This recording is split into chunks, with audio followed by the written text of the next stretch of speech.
അസ്സലാമു അലൈക്കും വറഹ്മത്തുള്ളാഹി അൽഹംദുലില്ലാഹി വസ്സലാത്തു വസ്സലാമു അലാ റസൂലിഹിൽ അമീൻ വഅലാ ആലിഹി വസ്സഹ്ബി അജ്മഈൻ അമ്മാ ബഅദ്. സ്നേഹക്കൂടിലേക്ക് എല്ലാവരെയും ഹൃദ്യമായി സ്വാഗതം ചെയ്യുകയാണ്. കുടുംബത്തിലെ ഒരുപാട് പ്രശ്നങ്ങൾ പരിഹരിച്ച് പ്രശ്നങ്ങൾ കണ്ടെത്തി അതിന് പരിഹാരം നിർദ്ദേശിച്ചുകൊണ്ടുള്ള ജൈത്രയാത്രയിലാണ് സ്നേഹക്കൂട്. പ്രേക്ഷകരുടെ മാർഗങ്ങൾ, നിർദ്ദേശങ്ങൾ, അഭിപ്രായങ്ങൾ അതെല്ലാം വളരെ ഹൃദ്യമായി നമ്മൾ സ്വാഗതം ചെയ്യുകയാണ്. കാരണം ഇതിൽ ചർച്ചയ്ക്കെടുക്കുന്ന ഓരോ വിഷയങ്ങളും പലപ്പോഴും നമ്മൾ തീരുമാനിക്കാറുള്ളത്, സെലക്ട് ചെയ്യാറുള്ളത് നിങ്ങൾ നൽകുന്ന അഭിപ്രായങ്ങൾ, നിങ്ങളുടെ ചോദ്യങ്ങൾ, നിങ്ങളുടെ നിർദ്ദേശങ്ങളൊക്കെയാണ്. അപ്പോൾ ആ അർത്ഥത്തിൽ തീർച്ചയായും നിങ്ങളുടെ സപ്പോർട്ട് അതോടൊപ്പം നിർദ്ദേശങ്ങളൊക്കെ നൽകണമെന്ന് കൂടി ഈ ഒരു അവസരത്തിൽ ആവശ്യപ്പെടുകയാണ്. ഇന്ന് നമ്മോടൊപ്പം ഈ ഒരു ചർച്ചയിൽ പങ്കുചേരുന്നത് ബഹുമാനനായ സേസറാണ്. നിങ്ങൾക്ക് എല്ലാവർക്കും പരിചയപ്പെടുത്താതെ തന്നെ അദ്ദേഹത്തിന് അറിയാം. കൗൺസിലിംഗ് രംഗത്ത് തൻ്റെ അനുഭവങ്ങൾ, അതിൻ്റെ ഇസ്ലാമികമായ വീക്ഷണങ്ങൾ, അതിൻ്റെ മനഃശാസ്ത്രപരമായ വശങ്ങൾ, ഇതൊക്കെയാണ് സ്നേഹക്കൂട് നിങ്ങൾക്ക് നമ്മളിലേക്ക് എത്തിക്കുന്നത്. അപ്പം അതുകൊണ്ട് തന്നെ ഇന്നത്തെ ഒരു എപ്പിസോഡിലേക്ക് നിങ്ങൾക്ക് എല്ലാവർക്കും വേണ്ടി ഹൃദ്യമായി സാറിനെ സ്വാഗതം ചെയ്യണം. അസ്സലാമു അലൈക്കും സാർ. നമുക്ക് ഫീഡ്ബാക്കിലുണ്ട്, അതുപോലെ തന്നെ ഒരുപാട് കമൻറ്റുകളിലൂടെയൊക്കെ നമുക്ക് ലഭിക്കാറുള്ളൊരു കാര്യം, കുടുംബത്തിലെ പ്രശ്നങ്ങളാണല്ലോ പരിഹരിച്ച് മുന്നോട്ട് പോകുന്നത് എങ്കിൽ പലപ്പോഴും കുടുംബ ജീവിതത്തിൽ പ്രശ്നങ്ങൾ നേരിടുന്നത് പരസ്പരം തിരിച്ചറിയാനാവാത്ത ഘട്ടങ്ങൾ ഉണ്ടാകുമ്പോഴാണ്. പ്രത്യേകിച്ച് സ്ത്രീകളെ സംബന്ധിച്ച് കുറച്ചൊക്കെ ആ ഒരു മേഖലയിൽ അവർ അഡ്വാൻസ്ഡ് ആണ്. കാരണം തൻ്റെ ഇണയെ തിരിച്ചറിയാനും അദ്ദേഹത്തിൻ്റെ ടേസ്റ്റ് അറിയാനൊക്കെ പരമാവധി ശ്രമിക്കാറുണ്ട് എന്നുള്ളതാണ്. പക്ഷേ ഭാര്യമാരെ മനസ്സിലാക്കുന്നതിൽ, ഒരു സ്ത്രീയുടെ മനഃശാസ്ത്രം എന്താണ് എന്ന് മനസ്സിലാക്കി ഇടപെടുന്നതിൽ പലപ്പോഴും ഭർത്താക്കന്മാർ തെറ്റുന്നുണ്ടോ, അല്ലെങ്കിൽ ഭർത്താക്കന്മാർ അല്പം പിന്നിലാണെന്ന് തോന്നിപ്പോകാറുണ്ട്. ഇത് പറയാൻ കാരണം, നമ്മൾക്ക് പലപ്പോഴും നമ്മുടെ ഒരു സൈക്കോളജി വെച്ചിട്ട്, പുരുഷന്മാരുടെ സൈക്കോളജി വെച്ചിട്ട് നമ്മൾ ആഗ്രഹിക്കുന്നത് ഉയരങ്ങളിലേക്ക് എത്താനും നമുക്കൊരു സപ്പോർട്ട്, നമ്മൾ ചെയ്യുന്ന കാര്യത്തിൽ ഒരു സപ്പോർട്ട് നമ്മുടെ ഫാമിലി മെമ്പേഴ്സിൻ്റെ അടുത്ത് കിട്ടുക, പ്രത്യേകിച്ച് ഭാര്യയുടെ അടുത്ത് കിട്ടുക എന്നുള്ളതാണ്. പക്ഷേ ഭാര്യമാരെ സംബന്ധിച്ച് തിരിച്ച് നമ്മൾ മനസ്സിലാക്കുന്നത്, അവർ ചെയ്യുന്ന എന്തെങ്കിലും ഒരു കാര്യങ്ങൾക്കൊരു ചെറിയൊരു സപ്പോർട്ട് കൊടുക്കുക എന്നതല്ല ഒരിക്കലും അവർ ആഗ്രഹിക്കുന്നത്. സോ ആ ഒരു സൈക്കോളജി എന്താണെന്ന് ചർച്ച ചെയ്താൽ നന്നാവുമെന്ന് തോന്നുന്നു. തീർച്ചയായും. പിന്നെ പല വിഷയങ്ങൾ നമ്മൾ കൈകാര്യം ചെയ്തിട്ടുണ്ട്. അതിൽ ഇന്ന് നമ്മൾ ചർച്ചക്കെടുത്ത സ്ത്രീകളുടെ മനഃശാസ്ത്രം അത് വളരെ കാലിക പ്രസക്തമാണ്. പ്രത്യേകിച്ച് കഴിഞ്ഞ കുറച്ച് മാസങ്ങളായിട്ട് ഞാൻ കൈകാര്യം ചെയ്യുന്ന ഒരു കൗൺസിലിംഗ് കേസ്. ആ കൗൺസിലിംഗ് കേസിൽ എന്നെ അതിശയപ്പെടുത്തിയ കാര്യം എന്താണെന്ന് വെച്ചാൽ, വിദ്യാസമ്പന്നരായിട്ടും, ഭാര്യയും ഭർത്താവും വിദ്യാസമ്പന്നരാണ്, നല്ല സോഷ്യൽ പൊസിഷനുണ്ട്, എല്ലാ സൗകര്യങ്ങളുണ്ട്, ജോലിയൊക്കെ ഉണ്ട്, എന്നിട്ട് പോലും അവരുടെ ജീവിതം മുന്നോട്ട് പോകുന്നതിൽ ഒരുപാട് പ്രതിസന്ധികൾ ഉണ്ടായിക്കൊണ്ടിരിക്കും. അവിടെ സ്ത്രീകളെ മനസ്സിലാക്കുന്ന കാര്യത്തിൽ പലപ്പോഴും പുരുഷന്മാർ പരാജയപ്പെടുന്നുണ്ട്. കാരണം മനഃശാസ്ത്രപരമായ അറിവുകൾ കൃത്യമായിട്ട് കിട്ടുന്നവരും അന്വേഷിക്കുന്നവരും വായന നടത്തുന്നവരും ഒക്കെ നമ്മുടെ ഇടയിലുണ്ട്, ഇല്ല എന്ന് പറയില്ല. എന്നാൽ ജീവിത തിരക്കിനിടയിൽ അത്തരം വിഷയങ്ങളെക്കുറിച്ച് ചിന്തിക്കുകയോ അന്വേഷിക്കുകയോ ചെയ്യാതെ ജീവിതം അങ്ങനെ സമയം കടന്നു പോവുകയാണ്. പക്ഷേ ഇവർക്കും സന്താനങ്ങൾ ഉണ്ടാവുന്നുണ്ട്, മക്കളുണ്ടാവുന്നുണ്ട്. പക്ഷെ ഇവരുടെ ഈ പരസ്പര ബഹുമാനത്തിൻ്റെ അഭാവം, അല്ലെങ്കിൽ ഒരാൾ മറ്റൊരാളെ ഉൾക്കൊള്ളാൻ സാധിക്കാതെ വരുമ്പോൾ സ്വാഭാവികമായിട്ട് അതിൻ്റെ റിസൾട്ട്, അല്ലെങ്കിൽ അതിൻ്റെ പാർശ്വഫലം അനുഭവിക്കുന്നത് മക്കളാണ്.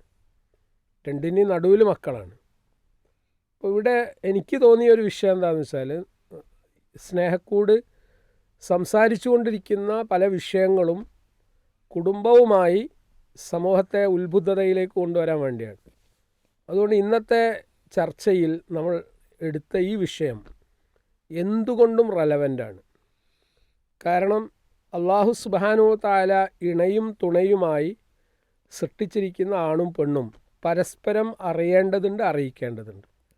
അപ്പോൾ മാത്രമേ ദാമ്പത്യ ജീവിതം അല്ലെങ്കിൽ ദാമ്പത്യ വാഹനം ഏറ്റവും സുഗമമായി മുന്നോട്ട് പോകുള്ളൂ. ഇവിടെ ഒരുപാട് കാര്യങ്ങൾ സ്ത്രീയുടെ മനഃശാസ്ത്രവുമായി ബന്ധപ്പെട്ട് നമ്മൾ മനസ്സിലാക്കേണ്ടതുണ്ട്.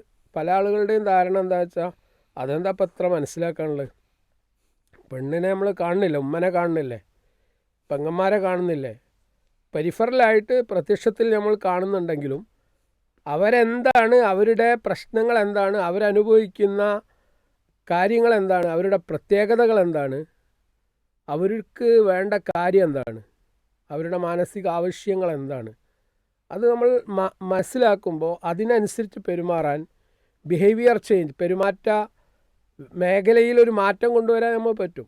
ഇപ്പോൾ ഒരാൾക്ക് ഡ്രൈവിങ്ങിൻ്റെ നിയമങ്ങൾ കൃത്യമായിട്ടറിയാം, കൃത്യമായി ഡ്രൈവിംഗ് നിയമങ്ങൾ ഒരു ഡ്രൈവിംഗ് സ്കൂളിൽ പോയി നല്ല ഒരു ട്രെയിനറുടെ ശിക്ഷണത്തിൽ അയാൾ പഠിച്ചിട്ടുണ്ട്. എന്നാൽ ഒരാൾ വീട്ടിലുള്ള ഒരു വാഹനം എടുത്ത് ഡ്രൈവിംഗ് ആയിട്ട് പഠിച്ചിട്ടുണ്ട്. രണ്ടാളും ഈക്വലാണെന്ന് നമുക്ക് തോന്നുന്നുണ്ടോ? ഒരിക്കലുമല്ല. ഇതുപോലെയാണ് ഈ വിഷയവും. ഇപ്പോൾ സ്ത്രീയുടെ മനഃശാസ്ത്രം കല്യാണം കഴിച്ച് മുന്നോട്ട് പോയപ്പോൾ കുറേയൊക്കെ മനസ്സിലായിട്ടുണ്ടാവും. എന്നാൽ കൃത്യമായ പഠനത്തിന് വിധേയമാക്കിയിട്ട് ആ സ്ത്രീയെ പഠിക്കുക, എന്നിട്ട് അവളോട് പെരുമാറുക. അപ്പോൾ സ്ത്രീ ഒരു പളുങ്ക് പാത്രമാണ് എന്ന് നമുക്ക് മനസ്സിലാവും. ഹാൻഡിൽ വിത്ത് കെയർ, അതാണ് നമ്മളെ ഓർമ്മയിൽ എപ്പോഴും വേണ്ടത്.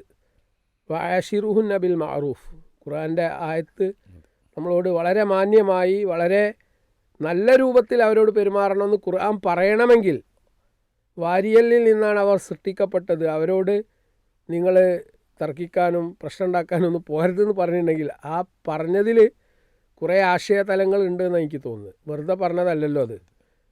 അപ്പോൾ അത് നമ്മൾ ചർച്ച ചെയ്യേണ്ട വിഷയമാണ് സർ.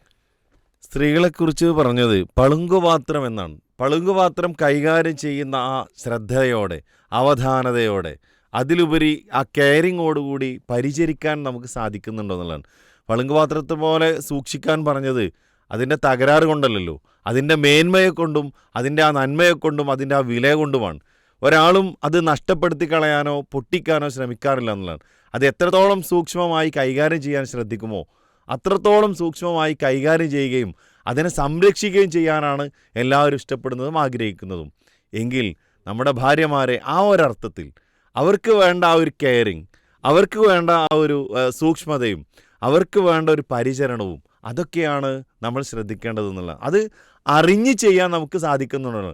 എങ്ങനെയൊക്കെ തട്ടിമുട്ടി ഇവരിങ്ങനെയൊക്കെ ആവാം അങ്ങനെയൊക്കെ ആവാം എന്നതിനപ്പുറം വാട്ട് ഈസ് ദെയർ ക്യാരക്ടർ, അവരുടെ സ്വഭാവം എങ്ങനെയാണ്, അവിടെ ഒരു ഹസ്ബൻഡ് എന്നുള്ള നിലയിൽ ഞാൻ എൻ്റെ ഭാഗത്ത് നിന്ന് എൻ്റെ ഭാര്യയ്ക്ക് കിട്ടേണ്ട കാര്യങ്ങൾ എന്താണ്, ആ ഒരർത്ഥത്തിൽ ഒരു പഠന വിധേയമാക്കി ഏറ്റവും നല്ല ഭർത്താക്കന്മാരായി മാറാൻ ഭർത്താക്കന്മാർക്ക് സാധിക്കണമെന്നുള്ളത്. ഇവിടെ ഒന്നാമത്തെ പ്രത്യേകത, ഒരു പെണ്ണിൻ്റെ, ഒരു സ്ത്രീയുടെ ഒന്നാമത്തെ പ്രത്യേകത വൈകാരികത കൂടുതലുള്ള, അല്ലെങ്കിൽ വികാരങ്ങൾ, അതിന് ഏറ്റവും കൂടുതൽ പ്രാധാന്യം നൽകുന്നവരാണ് സ്ത്രീകൾ.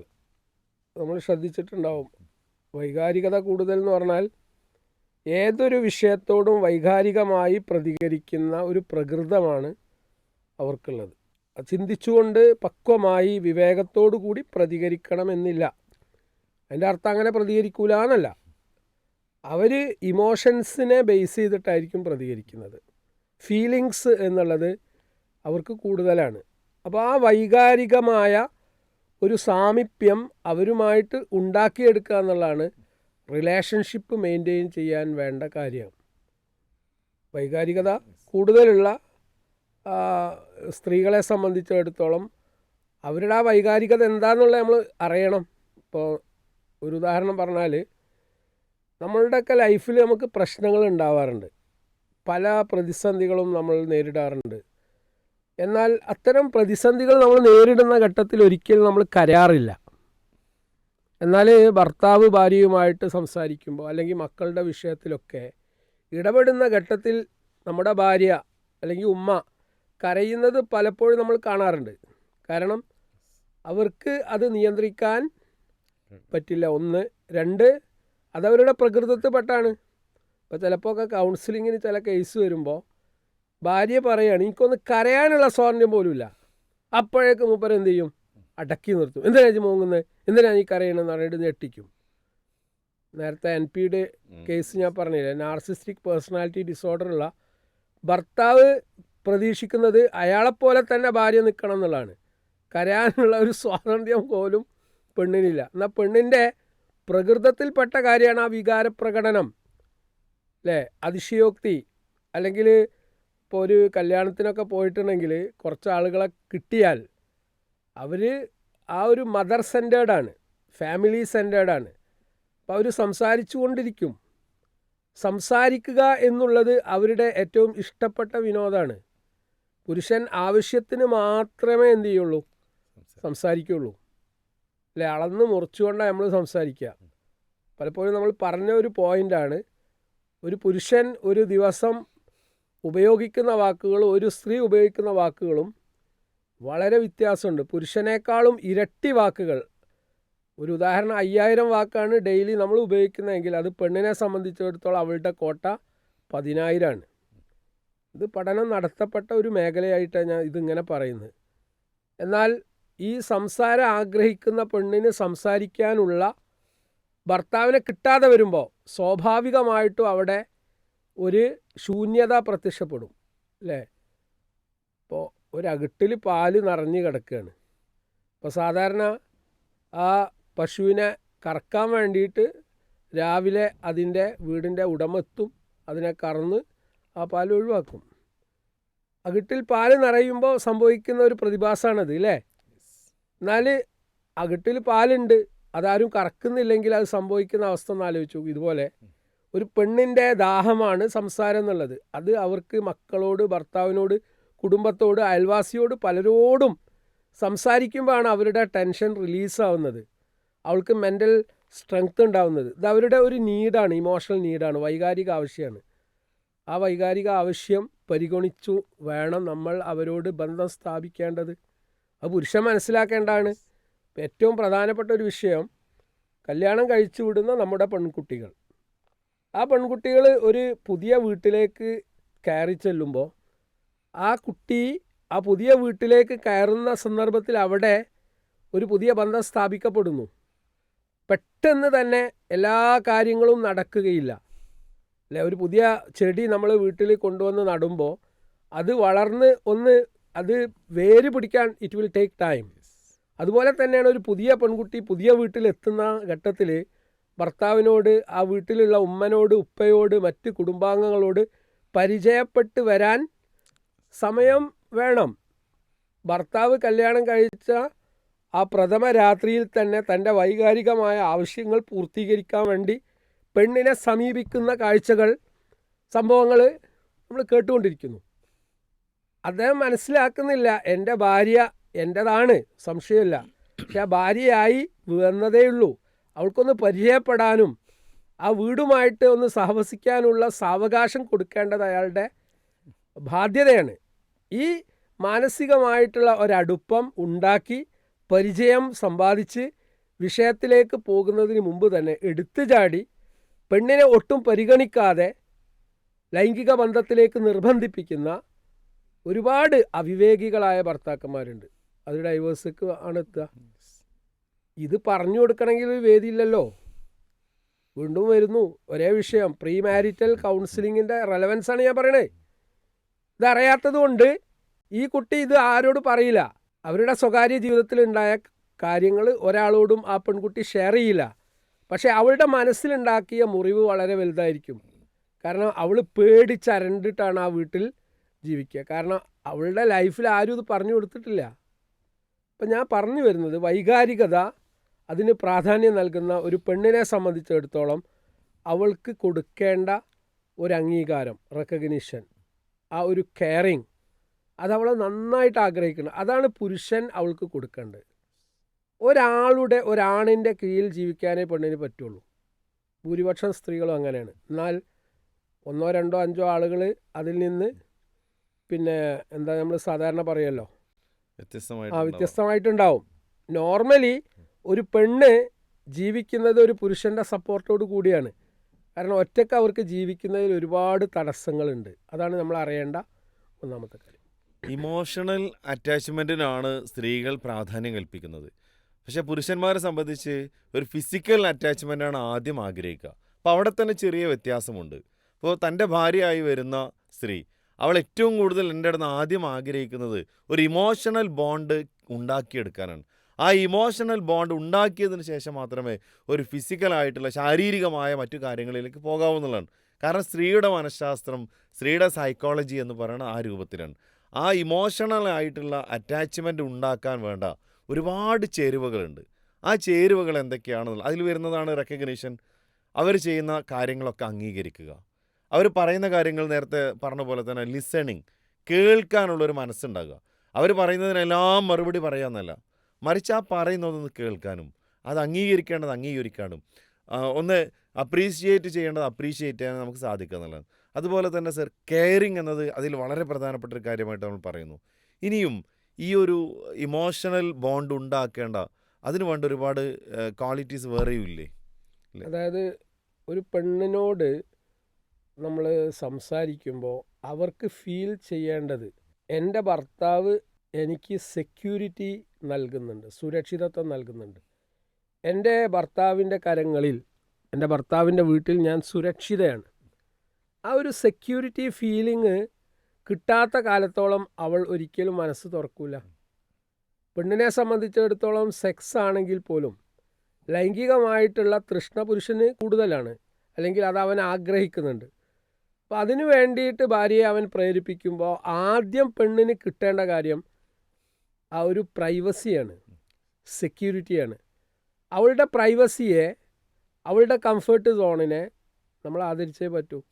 പെണ്ണാഗ്രഹിക്കുന്നത് എന്നെ റെസ്പെക്റ്റ് ചെയ്യുക എന്നുള്ളതാണ്, അല്ലേ? നമുക്ക് റെസ്പെക്റ്റ് നമ്മൾ ആഗ്രഹിക്കുന്നത് പോലെ തന്നെ നമ്മുടെ ഭാര്യ നമ്മിൽ നിന്ന് റെസ്പെക്റ്റ് ആഗ്രഹിക്കുന്നുണ്ട്. അവളെ മാത്രമല്ല, അവളുടെ വിദ്യാഭ്യാസം, അവളുടെ യോഗ്യത, അവളുടെ ജോലി, അവളുടെ കുടുംബം, അല്ലേ? ഒരുപാട് ത്യാഗം ചെയ്തുകൊണ്ട് തന്നെയാണ് അവളുടെ ഉപ്പ അവൾക്ക് വിദ്യാഭ്യാസം കൊടുത്തത്, അവളെ പോറ്റി വളർത്തിയത്. 18 20 വയസ്സായപ്പോൾ ഒരു പുതിയ വീട്ടിലേക്ക് അവളെ പറഞ്ഞയക്കുമ്പോൾ അവളുടെ വാപ്പ അവൾക്ക് കൊടുത്ത ഒരു സംരക്ഷണമുണ്ട്, കെയറിങ് ഉണ്ട്, തുറന്ന സ്നേഹമുണ്ട്. ഇതൊക്കെ ഒഴിവാക്കിയിട്ട് പുതിയ ഒരു വീട്ടിലേക്ക് എത്തുമ്പോൾ ആ വീട്ടിൽ നിന്ന് അതൊന്നും കിട്ടാതെ വരുമ്പോൾ സ്വാഭാവികമായിട്ട് എന്താ സംഭവിക്കുക? ഞാൻ എൻ്റെ വീട്ടിൽ തന്നെ പോവാണ്. അതാണ് ഇന്നത്തെ പെൺകുട്ടികൾ പറയാനുള്ള കാരണം. സ്വന്തം വീട്ടിൽ അൺകണ്ടീഷണൽ ആയിട്ടുള്ള സ്നേഹവും പരിഗണനയും തലോടലും ഒക്കെ പെണ്ണിന് കിട്ടി, മകൾക്ക് കിട്ടി. ഉപ്പ കൊടുത്തു, ഉമ്മ കൊടുത്തു, കുടുംബം കൊടുത്തു, എല്ലാ സൗകര്യങ്ങൾക്കും നടുവിലാണ് അവൾ ജീവിച്ചത്. എന്നാൽ തീർത്തും വ്യത്യസ്തമായ ഒരു കുടുംബ പശ്ചാത്തലത്തിലേക്ക്, ഒരു വീട്ടിലേക്ക് അവൾ എത്തുമ്പോൾ അവൾക്ക് ഇതുവരെ കിട്ടിപ്പോകുന്ന കുറേ ആനുകൂല്യങ്ങളുണ്ട്. നമ്മൾ ജോലിക്കാരായതുകൊണ്ട് പ്രത്യേകിച്ച് നമുക്ക് സാലറി കിട്ടുന്നു, DA കിട്ടുന്നു, ഏരിയേഴ്സ് കിട്ടുന്നു, പലതും കിട്ടില്ലേ? ആ കിട്ടുന്ന ആനുകൂല്യങ്ങൾ തടയപ്പെടുമ്പോൾ സ്വാഭാവികമായിട്ടും നമ്മൾ ഫ്രസ്ട്രേറ്റഡ് ആവില്ല സർ? തീർച്ചയായിട്ടും. അപ്പോൾ ഉപ്പ ഉമ്മ അത് നിരന്തരം കൊടുത്തു വരികയായിരുന്നു. ഭർത്താവിൻ്റെ വീട്ടിൽ നമ്മൾ അവരെ ഏൽപ്പിക്കുന്നത്, അല്ലെങ്കിൽ ഭർത്താവിൻ്റെ വീട്ടിലേക്ക് ഒരു പുതിയ ജീവിതം തുറക്കുന്നത് ഇതുവരെ കിട്ടിയതിലപ്പുറം ഏറ്റവും നല്ല ജീവിതം, അല്ലേ? അത് കിട്ടാൻ വേണ്ടിയാണല്ലോ. ആ കിട്ടാൻ വേണ്ടിയിട്ട് പറഞ്ഞയച്ച വീട്ടിൽ നിന്ന് തീർത്തും തിക്തമായിട്ടുള്ള, മോശകരമായിട്ടുള്ള, മനസ്സിന് മുറിവേൽക്കുന്ന ദുരനുഭവങ്ങൾ പെൺകുട്ടി അനുഭവിക്കേണ്ട ഘട്ടത്തിൽ പിന്നെന്താ അവൾ തീരുമാനിക്കുക? ഡൈവേഴ്സാണ്. കാരണം ക്ഷമിക്കാൻ അവർക്ക് നേരമില്ല. കാരണം അവരങ്ങനെയാണ് ലോകത്തെ കാണുന്നത്, ജീവിതത്തെ കാണുന്നത്. അപ്പോൾ ഇവിടെ പ്രായം ചെന്ന മാതാപിതാക്കൾ അറിയേണ്ട ഒരു കാര്യം, പെണ്ണിൻ്റെ മനഃശാസ്ത്രം നമ്മൾ മനസ്സിലാക്കി പെരുമാറണം. പണ്ടുള്ള പെൺകുട്ടികൾക്ക് മനഃശാസ്ത്രമല്ലേ? പണ്ടുള്ളവരൊക്കെ ജീവിച്ചിട്ടില്ല എന്ന് ചോദിക്കും. കാരണവന്മാർ ചോദിക്കുന്ന ഒരു ചോദ്യമാണ്, നമ്മളൊക്കെ ജീവിച്ചിട്ടില്ല? നമ്മളുടെ ഭാര്യമാർ നമ്മുടെ വീട്ടിൽ എല്ലാ പ്രയാസങ്ങൾക്കും നടുവിലല്ലേ ജീവിച്ചത്? ശരിയാണ്, നമ്മുടെ ഉമ്മ, നമ്മുടെ വല്യമ്മൊക്കെ അങ്ങനെ തന്നെ ആയിരിക്കും. പക്ഷേ ഇന്നത്തെ ന്യൂ ജനറേഷൻ, ആൽഫ ജനറേഷൻ, അവർക്കതിന് ഇഷ്ടമല്ല, അവർക്കതിന് താല്പര്യമില്ല. അതാണ് ലിബറൽ തോട്ട്സ്, ഇത്തരത്തിലുള്ള സ്വതന്ത്ര ചിന്തകളിലേക്ക് പെൺകുട്ടികൾ ആകർഷിക്കപ്പെടുന്നത്. കാരണം ബാധ്യത ഏൽക്കാൻ, ഉത്തരവാദിത്വം ഏൽക്കാൻ, കുട്ടികളെ പോറ്റാൻ, ഭർത്താവിൻ്റെ ചീത്തകൾ കേൾക്കാൻ, ശകാരം കേൾക്കാൻ, കുറ്റപ്പെടുത്തൽ കേൾക്കാൻ അവർക്ക് താല്പര്യമല്ല. അപ്പം പെണ്ണിൻ്റെ മനഃശാസ്ത്രം നമ്മൾ മനസ്സിലാക്കുക. ഏറ്റവും പ്രധാനപ്പെട്ട വിഷയം, പിന്നെ അവർക്ക് സൗന്ദര്യ സങ്കല്പമുണ്ട്. അപ്പോൾ ഇതുവരെ ഉണ്ടായിരുന്നുണ്ട്, അന്നൊന്നും അത് പ്രകടിപ്പിക്കാനുള്ള സൗകര്യങ്ങളോ അവസരങ്ങളോ ഉണ്ടായിരുന്നില്ല. ഇന്ന് ഓരോ പെൺകുട്ടിയും മത്സരിക്കുന്നത് അവളുടെ സൗന്ദര്യം എങ്ങനെ എക്സിബിറ്റ് ചെയ്യണം എന്നുള്ളതിലാണ്. ശരിയല്ലേ? അതിനുള്ള സൗന്ദര്യവർദ്ധക വസ്തുക്കൾ മാർക്കറ്റിൽ വിപണനം ചെയ്തുകൊണ്ടിരിക്കുകയാണ്. ഓൺലൈനായിട്ട് സ്വന്തം വീടുകളിൽ ഏതൊരു പെൺകുട്ടിക്കും അത് വാങ്ങാനുള്ള സൗകര്യങ്ങളുണ്ട്. പണ്ടതില്ല. പണ്ടൊരു പൗഡർ വാങ്ങണമെങ്കിൽ ബ്രദറോ പിന്നെ ഉപ്പയും ഉമ്മയും ഒക്കെ വാങ്ങിക്കൊടുക്കണം എന്നങ്ങനെയല്ല. അപ്പോൾ അവരെ സോഷ്യൽ മീഡിയ ആകർഷിക്കുന്നുണ്ട്. ഒരു പെണ്ണിൻ്റെ സൗന്ദര്യത്തെ എങ്ങനെ പ്രൊജക്റ്റ് ചെയ്യണം എന്നുള്ള വീഡിയോസ്, അത്തരത്തിലുള്ള ഇൻസ്റ്റാഗ്രാമിലുള്ള കാഴ്ചകൾ, റീൽസ്, ഇതൊക്കെയാണ് കുട്ടികൾ കാണുന്നത്. അപ്പോൾ ആ സൗന്ദര്യ സങ്കല്പത്തിൽ ഏറ്റവും പ്രധാനം എന്താണ്? എൻ്റെ സൗന്ദര്യം ആകർഷണീയമാവണം. ആർക്ക് എന്നുള്ളത് വേറെ വിഷയം, ആകർഷണീയമാവണം.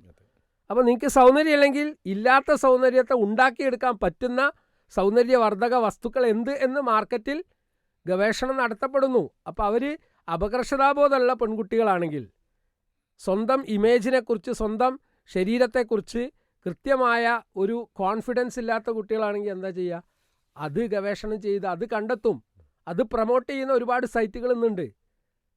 അപ്പോൾ അത് പുരുഷൻ മനസ്സിലാക്കണം. സൗന്ദര്യവർദ്ധക വസ്തുക്കൾ മാർക്കറ്റിൽ വന്നുകൊണ്ടിരിക്കുന്നു, അവർ ഉപയോഗിച്ചുകൊണ്ടിരിക്കുന്നു. അത് ഉപയോഗിക്കേണ്ട എവിടെയെന്നുള്ളത് വേറെ വിഷയമാണ്. അപ്പോൾ ഈ ഒരു മനഃശാസ്ത്രം. അപ്പോൾ പെണ്ണ് ഒരുങ്ങുമ്പോൾ അവളെ കുറ്റപ്പെടുത്തിയിട്ട് കാര്യമില്ല, അവൾ ഒരുങ്ങും. പെണ്ണ് ഒരുങ്ങണം എന്നാണ്. പക്ഷെ ഒരുങ്ങേണ്ടത് ആർക്ക് എന്നുള്ള വിഷയത്തിലാണ് ഇവിടെ തർക്കമുള്ളത്. റസൂൽ സല്ലല്ലാഹു അലൈഹി വസല്ലമയുടെ കൽപ്പന പ്രകാരം പെണ്ണ് ഭർത്താവിന് വേണ്ടിയിട്ടാണ് ഒരുങ്ങേണ്ടത്. അപ്പോൾ പെണ്ണ് ഒരുക്കം നടത്തും, അത് അവളുടെ ഒരു മാനസികാവസ്ഥയാണ്. എന്നാൽ പുരുഷനെ സംബന്ധിച്ചിടത്തോളം ആ രൂപത്തിലുള്ള തയ്യാറെടുപ്പ് സൗന്ദര്യ പ്രകടനത്തിന് അവന് നടത്താറില്ല.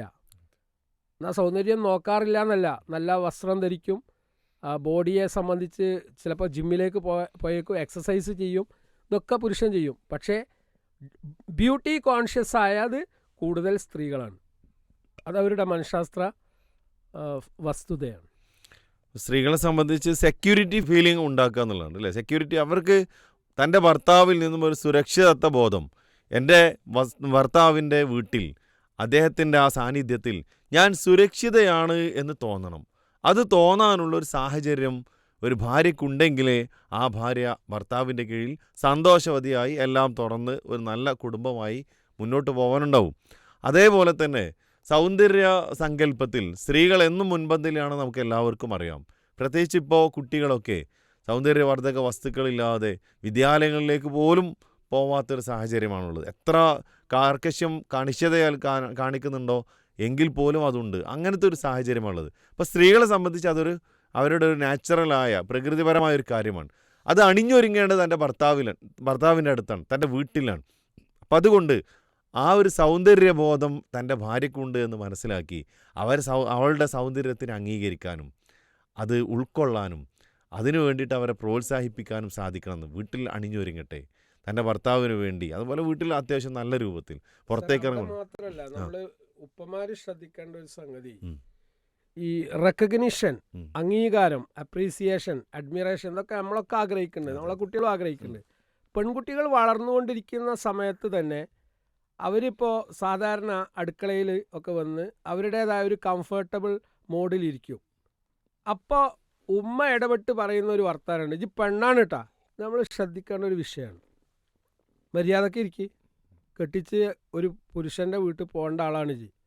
അതായത് ഒരുപാട് സോഷ്യൽ റെസ്ട്രിക്ഷൻസ്, സാമൂഹ്യപരമായിട്ടുള്ള ഈ കുരുക്കുകൾ അല്ലെങ്കിൽ അതിർവരമ്പുകൾ നിശ്ചയിക്കുന്നതിൽ ഒന്നാമത് ചെയ്യുന്നത് പാരൻസ്, പ്രത്യേകിച്ച് ഉമ്മമാരാണ്. അപ്പോൾ അവർക്ക് തന്നെ ഫീല് ചെയ്യുകയാണെന്ത്, ഞാനൊരു പെണ്ണായതുകൊണ്ട് എനിക്ക് പലതും തടയപ്പെടുന്നു. ഇത് സത്യത്തിൽ വേണ്ട. ഇപ്പോൾ ശരീര വികാസം, ഒരു പെണ്ണിനെ സംബന്ധിച്ചിടത്തോളം മെൻസ്ട്രേഷനൊക്കെ ആരംഭിക്കുമ്പോൾ അവളുടെ പ്രജനന പ്രക്രിയക്ക് ആവശ്യമായ മാറ്റങ്ങൾ, രൂപഭാവങ്ങൾ അവളുടെ ശരീരത്തിലുണ്ടാവും. അപ്പോൾ അവരൊന്ന് കംഫർട്ടബിളായിട്ടൊന്ന് കാലുമേക്കാല് കയറ്റിയോ ഒന്ന് നീട്ടിയോ അവരുടേതായ രൂപത്തിൽ നമ്മുടെ സ്വന്തം വീട്ടിൽ അവർ ഇരിക്കുമ്പോൾ അതിനെ നിയന്ത്രിക്കാൻ പോകരുത്. Let them do it. അവരത് ചെയ്യട്ടെ. ഉമ്മമാരും ഉപ്പമാരും ബ്രദേഴ്സും ഒക്കെ നീ പെണ്ണല്ലേ എന്ന് പറഞ്ഞിട്ട് അവളെ ആക്ഷേപിക്കരുത് എന്നാണ് സൂചിപ്പിക്കാനുള്ളത്. കാരണം അത് അവരുടെ സ്വാതന്ത്ര്യമാണ്. പലപ്പോഴും ഇപ്പോൾ അത് പറഞ്ഞപ്പോഴാണ് ഈ ലിബറൽ ചിന്തകൾ കയറി വന്ന പല ആളുകളും പറയാറുള്ള ഈ കാര്യം, വീട്ടിൽ ഞാൻ കേട്ട് മടുത്തു, ഇനിയും ഞാനത് കേൾക്കണോ എന്ന ക്യാപ്ഷനിലേക്കാണ് എഴുതുക. നീ ഒരു പെണ്ണാണെന്ന് ജനിച്ച അന്ന് മുതലേ ഞാൻ കേൾക്കുന്നുണ്ട്, അപ്പോൾ പെണ്ണുങ്ങൾക്ക് എന്താ ഇവിടെ ജീവിതം വേണ്ടേ എന്നൊക്കെ രൂപത്തിലൊക്കെയാണ്. അപ്പോൾ അതൊക്കെ വീട്ടിൽ അവർക്ക് ലഭിക്കേണ്ട സ്വാതന്ത്ര്യം വീട്ടിൽ നിന്ന് ലഭിക്കണം. അതുപോലെ നമ്മൾ ശ്രദ്ധിക്കേണ്ടതാണ്, ഇപ്പോൾ ഒരു പെണ്ണ് ഫുഡ് കഴിക്കുന്ന സമയത്ത് ആണിൻ്റെ ഫുഡെല്ലാം കഴിഞ്ഞ് എല്ലാം അവസാനിച്ചതിന് ശേഷമാണ് പെണ്ണിന് വിളമ്പ്. അങ്ങനെ ആരാ പറഞ്ഞത്? റസൂൽ സല്ലല്ലാഹു അലൈഹി വസല്ലം അങ്ങനെ പഠിപ്പിച്ചിട്ടില്ലല്ലോ, ഒരിക്കലുമില്ല. അതും ഈ പുരുഷ മേധാവിത്വം എന്നുള്ള പേരിലാണ്, ആ ടൈറ്റിലാണ് അതറിയപ്പെടുന്നത്. എന്നാൽ ഒന്നിച്ച് ഭക്ഷണം കഴിക്കാനും ഒന്നിച്ച് വിളമ്പിക്കൊടുക്കാനും ഒന്നിച്ച് തീറ്റിപ്പിക്കാനും ഒക്കെയാണ് നമ്മൾ കൽപ്പിക്കപ്പെട്ടത്, അല്ലേ? അതെ അതെ അതെ, അങ്ങോട്ടും ഇങ്ങോട്ടും ഷെയറിംഗ് ആണ്. ഇസ്ലാം ഒരിക്കലും പെണ്ണിന് പിന്നെ എല്ലാം കഴിഞ്ഞിട്ട് കൊടുക്കണം എന്ന് പറയുന്നില്ല. അതും ഇസ്ലാമിൻ്റെ പേരിൽ ഒരാരോപണമായിട്ട് ആരോപിക്കപ്പെടുകയാണ്. അപ്പോൾ സ്ത്രീകളോട് നീതി പ്രവർത്തിക്കണമെന്ന് ഏറ്റവും കൂടുതൽ ശാസിക്കപ്പെടുന്നു. ആ നീതിയിൽപ്പെട്ടതാണ് അവരെ കെയർ ചെയ്യുക എന്നുള്ളത്. പ്രത്യേകിച്ച് ഗർഭം ധരിക്കുന്ന വേള, കല്യാണത്തിൻ്റെ സമയം, അല്ലേ? അവർക്ക് പാരിതോഷികങ്ങൾ നൽകുക. അവരുടെ ഏറ്റവും ഇഷ്ടപ്പെട്ട ഒരു കാര്യമാണെന്ത്? അവർക്കുള്ള അംഗീകാരത്തിൻ്റെ ഭാഗമായിട്ട് അവർക്ക് ഇഷ്ടപ്പെട്ട സമ്മാനങ്ങൾ കൊടുക്കുക. അത് ഭർത്താവ് കൊടുക്കേണ്ട കാര്യമാണ്, അല്ലേ? ഏതൊരാൾക്കും സമ്മാനം കിട്ടുന്ന സമയത്ത് മനസ്സിന് ഉണർവും സന്തോഷവും ഉണ്ടാവും. അപ്പോൾ അവരുടെ മനഃശാസ്ത്ര പ്രത്യേകതയാണ് അവർക്ക് സമ്മാനങ്ങൾ ലഭിക്കുക. അപ്പോൾ ഗോൾഡ് ഓർണമെൻറ്റ്സ്, ഏത് പണക്കങ്ങളാണെങ്കിലും പ്രത്യേകിച്ച് ഇന്നത്തെ കാലഘട്ടത്തിൽ വിലപിടിപ്പുള്ള ഒരു പവൻ സ്വർണം അവർക്ക് വാങ്ങിക്കൊടുക്കുമ്പോൾ അത് അവർക്ക് ഉണ്ടാക്കുന്ന ഒരു ആനന്ദം വളരെ വലുതാണ്. അതിലവർ ആകൃഷ്ടരാണെന്ന് നമ്മൾ മനസ്സിലാക്കുക. ഇപ്പോൾ സ്വർണ്ണാഭരണങ്ങൾ ധരിക്കുക, ഡയമണ്ട്സ് ധരിക്കുക എന്നുള്ളതൊക്കെ അവരുടെ ഇഷ്ടങ്ങളാണ്. സ്ത്രീയെ അള്ളാഹു സുബ്ഹാനഹു തആല സൃഷ്ടിച്ചതിൽ വേറെ ചില പ്രത്യേകതകളുണ്ട്, അത് നമ്മൾ അംഗീകരിച്ചു കൊടുക്കണം. മാത്രമല്ല, ഇപ്പോൾ ഈ സ്വർണ്ണക്ക് പുരുഷന് ഹറാമാണല്ലോ, നിഷിദ്ധമാണല്ലോ. സ്ത്രീകൾക്ക് അത് ഉപയോഗിക്കാൻ പറ്റുമല്ലോ. അപ്പോൾ അലങ്കാരങ്ങൾ ഇഷ്ടപ്പെടുന്നവരാണ് സ്ത്രീകൾ. ആ അലങ്കാരങ്ങളൊക്കെ അവർ ഉപയോഗിക്കട്ടെ.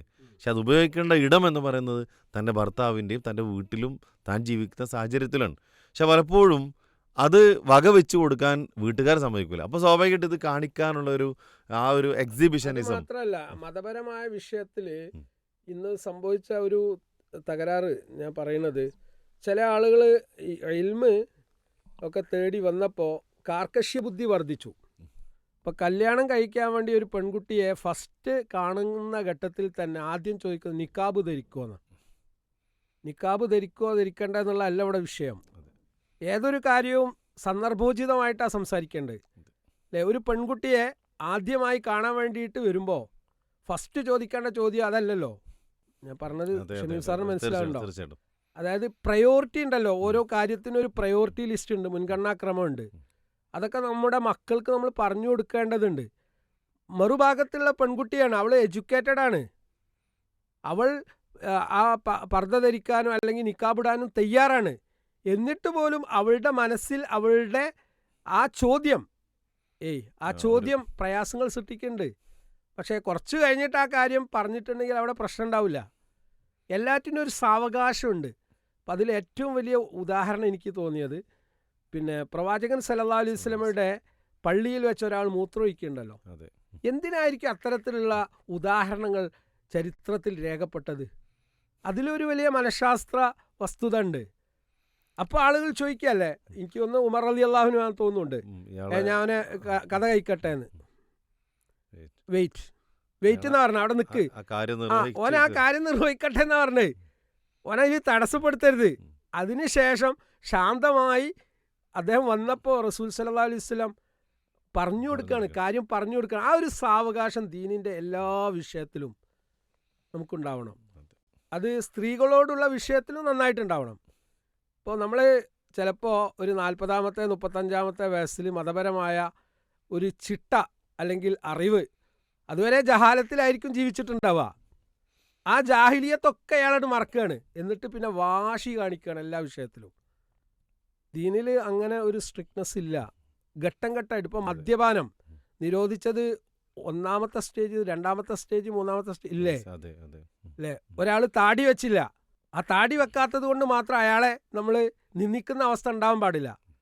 ഓക്കെ, അള്ളാഹുവിൻ്റെ പ്രവാചകൻ സല്ലല്ലാഹു അലൈഹി വസല്ലമയുടെ സുന്നത്തിലേക്ക് അയാൾ വരണം, നമ്മൾ അതിയായി ആഗ്രഹിക്കുന്നുണ്ട്. മറ്റ് പല ഗുഡ് ക്വാളിറ്റീസും അയാൾക്കുണ്ട്. പക്ഷെ അത് നമ്മൾ അർഹമായ അംഗീകാരം കൊടുത്ത്, നീ താടി കൂടി വെച്ചിട്ടുണ്ടെങ്കിൽ എത്ര ഭംഗിയുണ്ടാവും, ആ സുന്നത്ത് കൂടി എൻ്റെ ജീവിതത്തിൽ വന്നാൽ എത്ര മനോഹരമാണ്. റസൂൽ സല്ലല്ലാഹു അലൈഹി വസല്ലമയുടെ ഉപദേശങ്ങൾ അങ്ങനെയാണ്, അല്ലേ?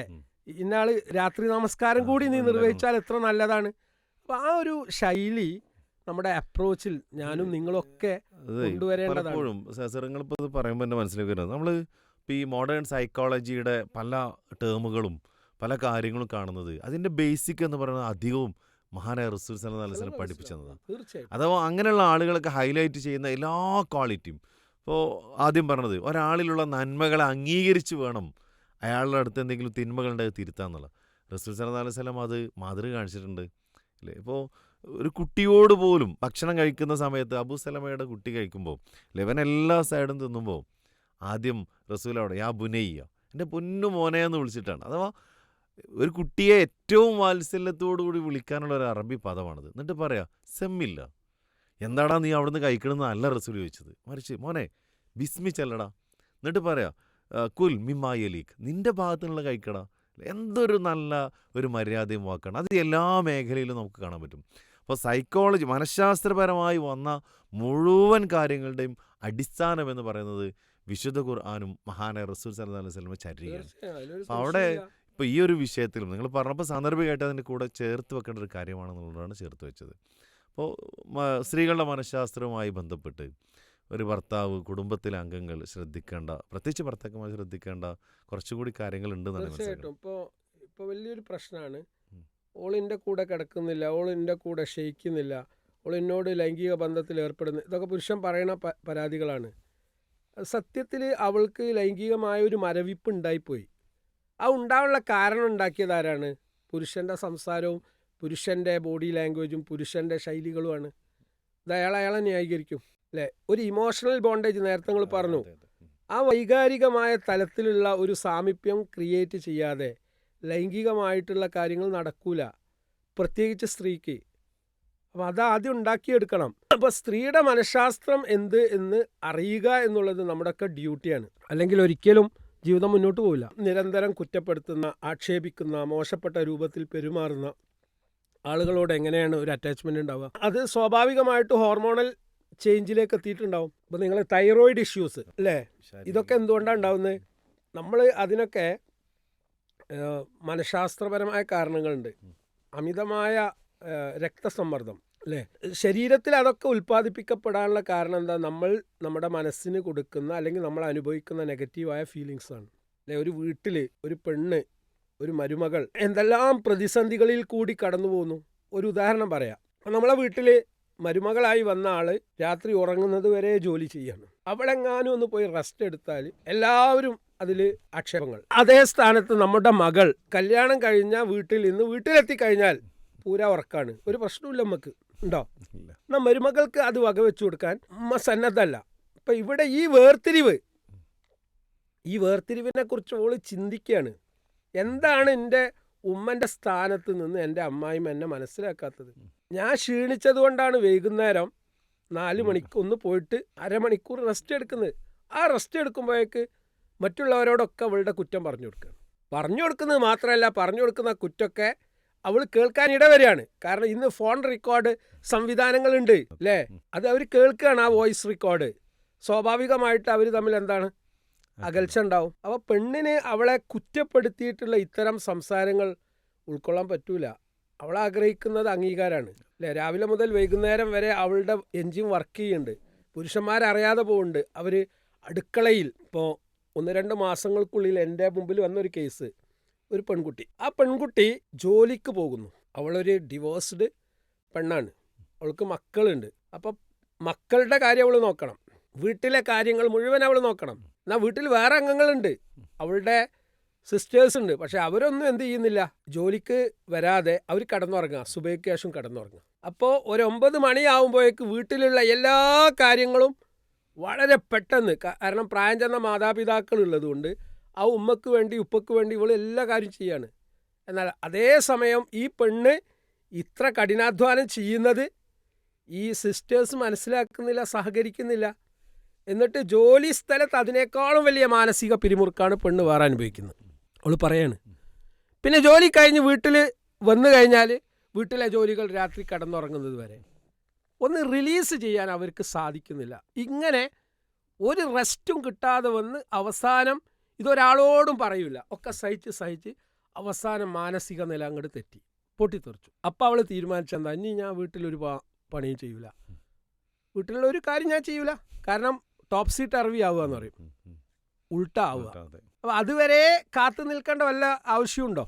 അപ്പോൾ ഇത് പലപ്പോഴും ആളുകൾ പെണ്ണ് എന്ന് പറഞ്ഞാൽ എല്ലാം സഹിക്കാനുള്ള ഒരു വെപ്പണായിട്ടാണ് ആളുകൾ കാണുന്നത്. എന്നാൽ പുരുഷന്മാരോ വീട്ടിലുണ്ടാവും, തിന്ന പാത്രം പോലും ഒന്ന് കഴുകി വെക്കൂല. നമ്മുടെ നമ്മൾ കഴിച്ച ഫുഡിൻ്റെ പാത്രം ഒന്ന് കഴുകി വെക്കാൻ വലിയ പണിയൊന്നുമില്ലല്ലോ. അതൊക്കെ ചെയ്യേണ്ടത് സ്ത്രീയാണ് എന്ന് ആരോ പഠിപ്പിച്ചതുപോലെയാണ്. Self help is the best help. അല്ല ഷമീം സാർ, ഞാൻ പഠിച്ചൊരു, ഞാൻ അലിഗറിൽ പഠിച്ചപ്പോൾ 87-92 ഒരുപാട് വർഷം മുമ്പ്. അവിടെ ക്യാൻറ്റീൻ ഉണ്ട്. ആ ക്യാൻറ്റീനിൽ എഴുതി വെച്ച ഒരു വാചകം ഞാൻ ഓർക്കുകയാണ്, self help is the best help. ഞാൻ ആ കോഴ്സെല്ലാം കഴിഞ്ഞ് നാട്ടിൽ എത്തി മോങ്ങം കോളേജിൽ ജോയിൻ ചെയ്തപ്പോൾ അവിടുത്തെ മെസ്സിൽ എല്ലാം വിളമ്പിക്കൊടുത്ത് പാത്രം കഴുകുന്ന ഒരു സിസ്റ്റം ഉണ്ടായിരുന്നു. ഞാൻ ആദ്യം ഇംപ്ലിമെൻ്റ് ചെയ്തത് അതാണ്. Self help is the best help. പിന്നെ എല്ലാ കുട്ടികളും അവരുടെ പാത്രം അവർ കഴുകാൻ തുടങ്ങി. എത്ര മനോഹരമാണ്. ഒരു പണിയില്ലല്ലോ. നമ്മൾ ധരിച്ച വസ്ത്രങ്ങൾ വേറെ ആൾക്ക് അലക്കാൻ ഇട്ട് കൊടുക്കുക. നമ്മളെ മക്കൾ അല്ലേ, ഈ ഉമ്മമാർ ഇത്രയധികം ഭാരം ഏൽക്കേണ്ടി വരുന്നത് എന്തുകൊണ്ടാ? മടി നമ്മൾ പഠിപ്പിക്കുക, അത് ഉമ്മൻ്റെ ബാധ്യതയാണെന്ന് എവിടെ പറഞ്ഞത്? അപ്പോൾ ആ വിഷയങ്ങളിലൊക്കെ സ്ത്രീയെ നമ്മൾ മനസ്സിലാക്കുക തന്നെ വേണം. അവർ പാവങ്ങളായിട്ട് ഇങ്ങനെ സഹിച്ച് അവർ ഒരുപാട് വിഷാദം, ഉത്കണ്ഠ, മാനസികമായ പ്രയാസങ്ങൾ സ്ത്രീകൾ അനുഭവിക്കുന്നുണ്ട്. അതെ സർ, ഇതിൻ്റെ കൂടെ എനിക്ക് ചേർത്ത് വെക്കാനുള്ള കാര്യം, സാധാരണ പറയാറുള്ളത്, എന്നെ വേണമെങ്കിൽ എന്തും പറഞ്ഞോട്ടെ, എന്നോടുള്ള ദേഷ്യം പ്രകടിപ്പിച്ചോട്ടെ, പക്ഷേ അത് മറ്റുള്ളവരുടെ മുമ്പിലാവരുത്, എന്നോടൊറ്റക്കത് പറയാം. തിരിച്ച് അവർ പറയുന്നൊരു കാര്യം, എന്നോടുള്ള എല്ലാ ആക്രോശങ്ങളും കഴിഞ്ഞ് അവസാനം ബെഡ്റൂമിലെത്തുമ്പോൾ എന്നോട് പുന്നാര വർത്തമാനങ്ങളും അവിടെ വന്നതാണ്, അത് നേരെ തിരിച്ചായിരുന്നെങ്കിൽ എന്ന് ആഗ്രഹിച്ചു പോകുന്നു എന്നുള്ളതാണ്. ആ കാര്യത്തിൽ പ്രിയപ്പെട്ട ഭർത്താക്കന്മാരെ, നമുക്ക് നമ്മുടെ ഇണക്കത്തിൻ്റെ എല്ലാ സംസാരവും അവരോട് സിംഗിളായിട്ട്, അവരോട് പേഴ്സണലായിട്ടാണ് നമ്മൾ പറയുന്നത്. അവർക്ക് കൊടുക്കേണ്ട ഒരു അംഗീകാരവും അവർ ചെയ്തൊരു നല്ല നന്മയും എന്തുകൊണ്ട് നമുക്ക് മറ്റുള്ളവരുടെ മുന്നിൽ വെച്ച് പറഞ്ഞുകൂടാ, പ്രത്യേകിച്ച് കുടുംബാംഗങ്ങളുടെ മുന്നിൽ വെച്ച് പറഞ്ഞുകൂടാ? ആ കാര്യം കൂടിയും പ്രിയപ്പെട്ട ഭർത്താക്കന്മാർ ഒരു സ്ത്രീയുടെ മനഃശാസ്ത്രം അറിയേണ്ടവർ എന്നുള്ള നിലയിൽ നിർബന്ധമായും മനസ്സിലാക്കണമെന്നാണ് പറയാനുള്ളത്. അവിടെ എനിക്ക് ആഡ് ചെയ്യേണ്ട ഒരു സംഗതി, സാധാരണ സ്ത്രീകൾ പറയുന്നത് ഒരു പുരുഷൻ്റെ ലൈംഗികമായ ആഗ്രഹങ്ങൾ പൂർത്തീകരിക്കാനുള്ള ഒരു വെപ്പണാണ്, ഒരു ഉപകരണമാണ് ഞങ്ങൾ. ഇത് അവർക്ക് ഫീൽ ചെയ്യുന്നതാണ്. കാരണം പുരുഷൻ അവൻ്റെ ലൈംഗികമായ ആഗ്രഹങ്ങൾ പെട്ടെന്ന് പൂർത്തീകരിച്ചിട്ട് അവൻ്റെ പാട്ടിലോട്ട് പോകും. ഒരു പെണ്ണിനെ സംതൃപ്തിപ്പെടുത്താനോ അവളുടെ വൈകാരികത എന്ത് എന്ന് മനസ്സിലാക്കി സാവകാശം കൊടുത്തുകൊണ്ട് അവളോട് ശൃംഗരിക്കാനും അവളോട് സംസാരിക്കാനും അവളെ പരിഗണിക്കാനും അവളുടെ കൂടെ സമയം ചിലവഴിക്കാനും എത്ര പുരുഷന്മാർ തയ്യാറാണ്? ഇത് കൊടുക്കൂല. എന്നിട്ട് അവരെ ആക്ഷേപിക്കുകയാണ് അല്ലേ? അവരെ ആക്ഷേപിച്ചുകൊണ്ട് അവരുടെ അടുത്ത് ലൈംഗികതയിലേക്ക് വന്നാൽ അവർ ഉൾക്കൊള്ളൂല, അവർക്ക് സഹകരിക്കാൻ പറ്റൂല. അപ്പോൾ ആദ്യം ഉണ്ടാവേണ്ടത് ഒരു ബ്രിഡ്ജാണ്. ഒരാണ് പെണ്ണിനെ മനസ്സിലാക്കണം. നമ്മുടെ സ്ത്രീകളെ, നമ്മുടെ ഭാര്യമാരെ നമ്മൾ മനസ്സിലാക്കുക. അവർക്ക് ഒരുപാട് നന്മകളുണ്ട്, കുറച്ച് തിന്മകളുമുണ്ട്. ആ തിന്മ ഹൈലൈറ്റ് ചെയ്യുന്നതിന് ബദൽ അവരുടെ നന്മകളെ നമ്മൾ ഹൈലൈറ്റ് ചെയ്തിട്ട്, വിശുദ്ധ ഖുർആൻ്റെ അധ്യാപനം ഉണ്ടല്ലോ, അവരിൽ നിങ്ങൾക്ക് ഇഷ്ടകരമല്ലാത്ത ഒരുപാട് കാര്യങ്ങൾ ഉണ്ടായേക്കാം. അത് അനിഷ്ടകരമാണെങ്കിൽ പോലും അതിൽ അള്ളാഹു നിങ്ങൾക്ക് ഒരുപാട് നന്മകൾ നിശ്ചയിച്ചിട്ടുണ്ടാകും, നിങ്ങൾക്കറിയില്ല. അതാണ് അവസാനമായിട്ട് ഈ വിഷയത്തിൽ പറയാനുള്ളത്. സ്ത്രീ അവൾക്ക് അവളുടേതായ ഒരുപാട് നന്മകളുണ്ട്. പ്രത്യേകിച്ച് ഒരു കുടുംബത്തിൻ്റെ അത്താണിയും ബാക്ക് ബോണുമാണ് ഒരു പെണ്ണ്. ആ പെണ്ണിൻ്റെ മാനസികാവസ്ഥ തകരാറിലായിട്ടുണ്ടെങ്കിൽ it is going to effect the entire family. വളരെ സീരിയസ് ആയിട്ടാണ് ഈ പോയിന്റ് ഞാൻ പറഞ്ഞത്. ഒരു പെണ്ണിൻ്റെ മാനസികാവസ്ഥ തെറ്റിക്കഴിഞ്ഞാൽ അത് ആ കുടുംബത്തിൻ്റെ മൊത്തം ഘടനയെ ബാധിക്കും, ഭർത്താവിനെ ബാധിക്കും, മക്കളെ ബാധിക്കും, എല്ലാറ്റിനും ബാധിക്കും. അതുകൊണ്ട് മുന്തിയ പരിഗണന നമ്മൾ അവർക്ക് കൊടുക്കുക തന്നെ വേണം. തീർച്ചയായും ആ വാക്കുകളിലൂടെ ഈ ഒരു എപ്പിസോഡിന് വിരാമം കുറിക്കുകയാണ്. അൽഹംദുലില്ലാ, നല്ലൊരു വിഷയം, നമ്മളൊക്കെ ശ്രദ്ധിക്കേണ്ട ഒരു വിഷയം, ഇസ്ലാമിൻ്റെ കാഴ്ചപ്പാടോട് കൂടിയിട്ടാണ് നമ്മൾ കേട്ടത്. അള്ളാഹു കൂടുതൽ അറിവുകൾ നേടാനും അതൊക്കെ നമ്മളിലേക്ക് പകർന്നു തരാനും തൗഫീക്ക് നൽകട്ടെ എന്ന് പ്രാർത്ഥിക്കുകയാണ്. നന്മകളിലൂടെ, നല്ല കാര്യങ്ങളിലൂടെ, ഒത്തൊരുമയോടെ, ഐക്യത്തോടെ മുന്നോട്ട് പോകാൻ നമ്മുടെ കുടുംബങ്ങൾക്കൊക്കെ അള്ളാഹു ഖൈറും ബർക്കത്തും അവസരവും നൽകട്ടെ എന്ന് കൂടി പ്രാർത്ഥിക്കുന്നു. വാഖിറു ദഅ്വാനാ അൽഹംദുലില്ലാഹി റബ്ബിൽ ആലമീൻ. അസ്സലാമു അലൈക്കും വറഹ്മത്തുള്ളാഹി.